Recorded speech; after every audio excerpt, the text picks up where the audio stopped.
داشتیم از مشهدی ما می‌رفتیم یه دفعه اومد بعد پیچید جلومون اومد پیچیدون جلوم کشیدم یه دونه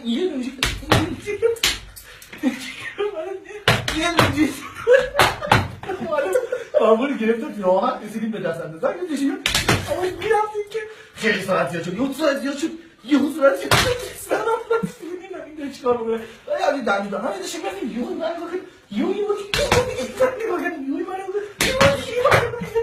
اومدم بنده کشتر داشتیم نمیرفتیم داشتیم نمیرفتیم اصلا کمپیر نکرد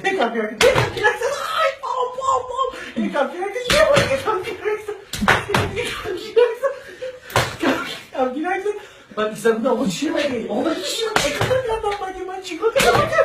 میخوام گفتش که هیچی فقط واسه مدرک دست کردم که مدرک رو درم بودم من دیدم مدرک بیرون چیزی میخواد گفت نه من چیزی نمیخوام خواست من جمعی کنم خواست جمعی کنم من دست کردم چیکار بیو مدرک رو درم بودم گفت این چیه؟ گفتم ویرنگه نخواه یه دفعه داشتم باز میاد داشتم میاد میرم کی خدا من کم زیرو اومدیم جلوتر یهو دیدم این چیه خدای من خدا شکر خیلی گذاشت خیلی گذاشت یهو دادم دنده سه دادم دنده چهار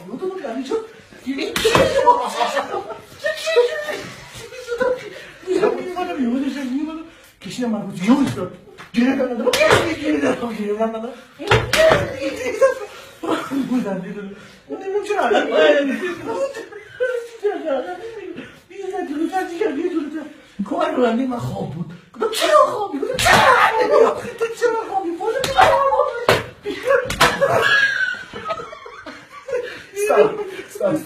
استاپ